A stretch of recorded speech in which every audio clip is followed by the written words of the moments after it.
Every story appears ordinary until you see the core side of it. And what you're looking for is the story behind the news. We bring it to you from Lagos, the commercial capital of Nigeria. Giving you all sides and political stories round the clock. Every detail from the start line to the final whistle. CoreTV News, expanding your view.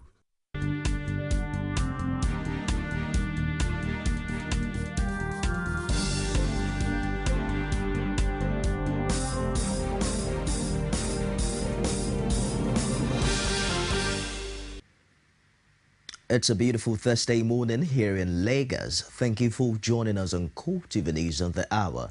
I am Nifemi Oguntoye. The Federal Executive Council has approved a $242 million World Bank loan for the Lagos State government. The facility, according to the Minister of Information, Labaran Marco, is in support of the state's development policy. He told journalists at the end of Wednesday's council meeting that the fund forms part of a total loan package of $600 million aimed at improving public finance, sustenance of rapid growth, and increased access to quality secondary education in Lagos. Is the warrantor, and we indeed, as a federal government, have continuously supported Lagos by providing the warranty for the loan, by ensuring negotiations with the World Bank and agencies to ensure that the loan is granted to Lagos State to support its own development. And in this instance, the federal government continues to support Lagos because of its importance in the economy, and also because the president has a policy of ensuring that every state is supported to develop the economy of Nigeria.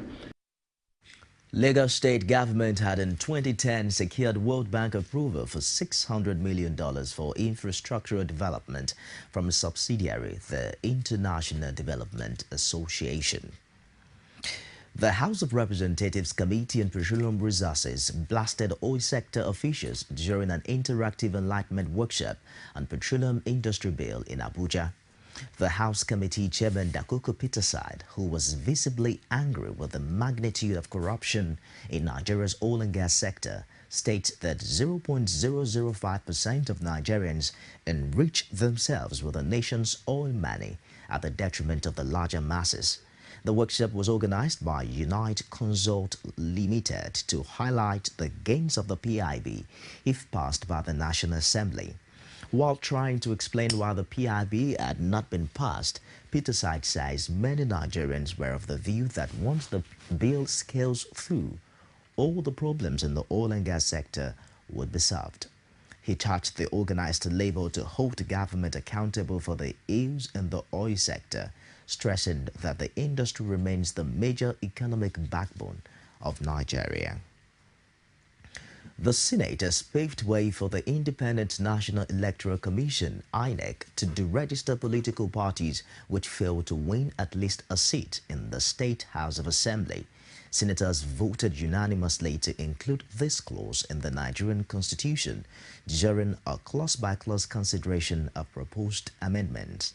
The Senate also voted to include the current Senate President and Speaker of the House of Representatives, as well as former occupants of the two seats in the National Council of States. At the end of the session, Senate spokesman Eyenaya Abaribe briefed journalists on the process. And they felt that they needed to give them 21 days, which is what was also passed today. Also, with respect to elections and with respect to electoral offences, what was passed also, the other clause, was that all matters relating to electoral offences will now have to be taken only by federal high courts.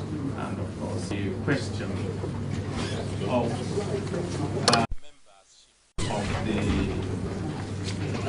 National Council of States, as of today, in all the arms of government, former National Council of State. So that's why former presidents are there, former Chief Justice of the Federation. But for the legislative arm, which is an arm of government, the former heads of these institutions are all not there. So the amendment that was passed today was to the effect that former speakers and former presidents of the Senate are now members of the National Council of State. So they have. The Independent National Electoral Commission, INEC, says voter education is critical in ensuring the success of the 2015 general elections. Speaking at the opening of a two-day retreat of the National Interagency Advisory Committee on Voter Education and Publicity, Jega says there is still an intolerably high percentage of corruption, vote buying, snatching of electoral materials, intimidation and threat, among others. He urged the meeting not to shy away from acknowledging existing shortcomings, but rather confront them to meet the aspiration of the people. A former Director General National Broadcasting Commission, Tom Adaba, called on INEC and media organs in the country to make voter education a continuous process rather than the current periodic exercise. He says there is the need for collaboration between INEC and the media to make debates among the various political parties a regular and possibly mandatory one, from presidency to the local governments. Lagos State Governor Babátúndé Fáṣọlá has advised Nigerians to vote leaders that will make life more meaningful for the masses. Fáṣọlá gave the advice at the fourth draws of the Lagos Homes Owners Ownership Mortgage Scheme, where 92 homeowners emerged. He says Nigerians should prepare to elect leaders that will sustain the ongoing development in the country. I believe that democracy has meaning. I hope that some of the people who benefited today voted. If they did not vote, I hope that they will be inspired to vote at the next elections. I hope that they will be able to see the difference between a committed government and a government that does not care. And I hope that on election day, they will not be too tired to go and cast their votes. Especially for those of them who did not vote, they may never have witnessed this day if some people did not vote for me. And now to Ekiti State, where the flag bearer of the Labour Party in the June 24th governorship election, Opeyemi Bamidele, has unveiled the manifesto of his party in Ado-Ekiti. The manifesto is tagged Healing the Broken Heart. Rashid was there and filed in this report. Labour Party stalwarts at the unveiling of the manifesto says it's a breakaway from the norm in Ekiti politics, hence signaling the beginning of a new era. What we are doing today is to sign a contract with our people, a social contract. That is what will guide us in the 4 years administration. By the grace of God, a new chapter is opened in the life of a chapter of blessings, a chapter of progress, a chapter of all the good things of life that are entitlement that you have been denied. The manifesto is tagged Healing the Broken Heart. It contains the governing plan of the Labour Party. The party says Opeyemi Bamidele will execute to the letter the content of the manifesto if elected. Strategists and research experts who were involved in the articulation of the blueprint say it's an overall developmental document that will take Ekiti to the next height if truly implemented. That we are gathered here today for this public presentation of not just a candidate manifesto, but also one codified in one official document reveals in bold relief that the candidate in question cannot be categorized among those kind of accidental leaders. From the document he has presented before us, I make bold to say that Honorable MOB easily comes across as a leader who knows his onions. The governorship candidate, Opeyemi Bamidele, promised Ekiti people that he will not deviate from the blueprint. It's not a razzmatazz.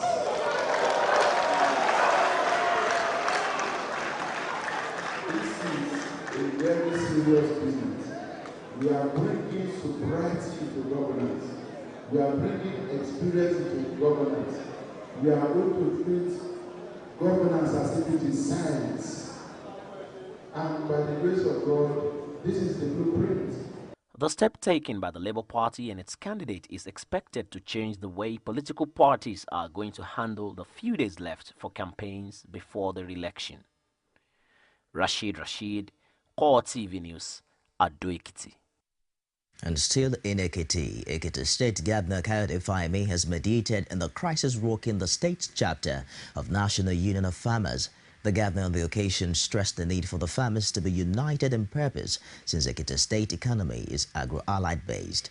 Rashid was there and filed in this report.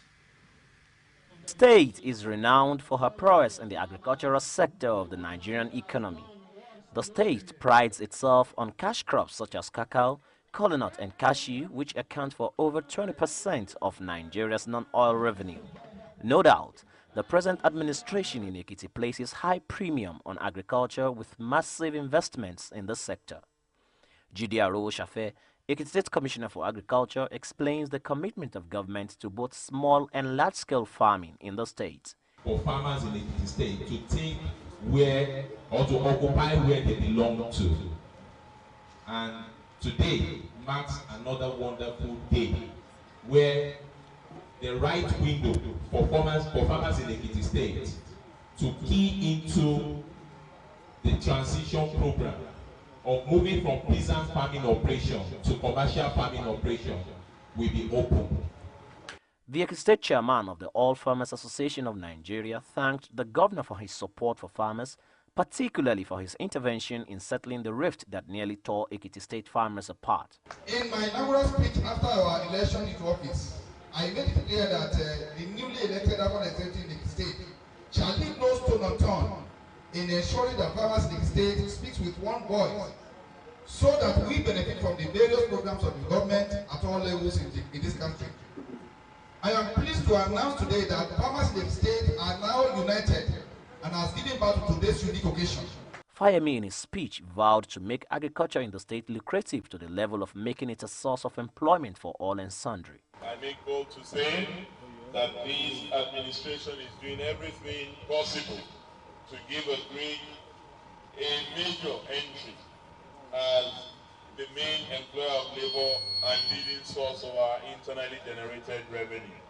As part of his promise and resolve to provide succor for farmers, facilities to make farming easy was distributed to farmers and farming agents at the occasion. The governor went further to distribute intervention loan powered by the Bank of Agriculture to farmers. Already, we have about 16 hectares of maize. This 1 million naira will boost the projects so that we thank the executive governor. This will assist me a lot because formerly I have been working alone without any laborers.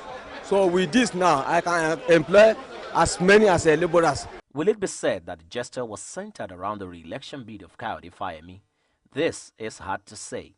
However, Fayemi used the occasion to solicit the support of farmers for his re-election, and the beneficiaries of his kind gesture equally promised to vote for the APC.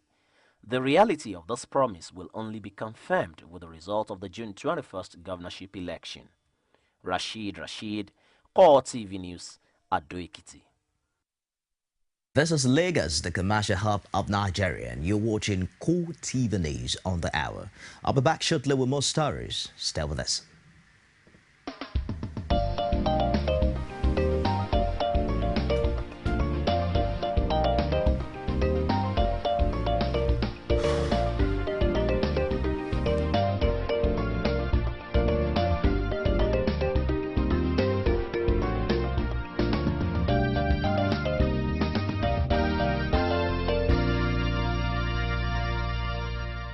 CoreTV News, expanding your view.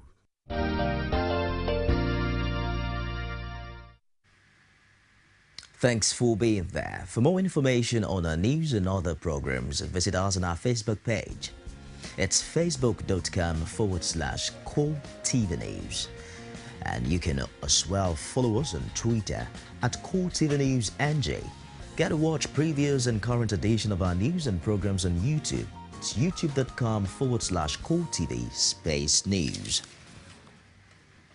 Outside Nigeria now, the Taliban has released dramatic footage of their handover of Army Sergeant Bowie Begdal to United States forces after 5 years in captivity. It shows a U.S. military helicopter landing in a valley, kicking up small clouds of dust as a jittery-looking Begdal waits just a few feet away, flanked by militants clutching a white flag. After a brief exchange of handshakes between insurgents and U.S. soldiers, Begdal moves unsteadily towards the helicopter. His release has evoked sharp criticism from some U.S. politicians who fear they could return to the battlefield and pose a threat to Americans abroad. U.S. defense officials have said dozens of U.S. Special Force troops backed up by helicopters were sent for the handover. Begdal is now being treated at a U.S. military facility in Germany. And that's the CoreTV News this hour. Do join us again at the top of the hour for more. Coming up shortly at 8:30 is The Dailies. Stay with us.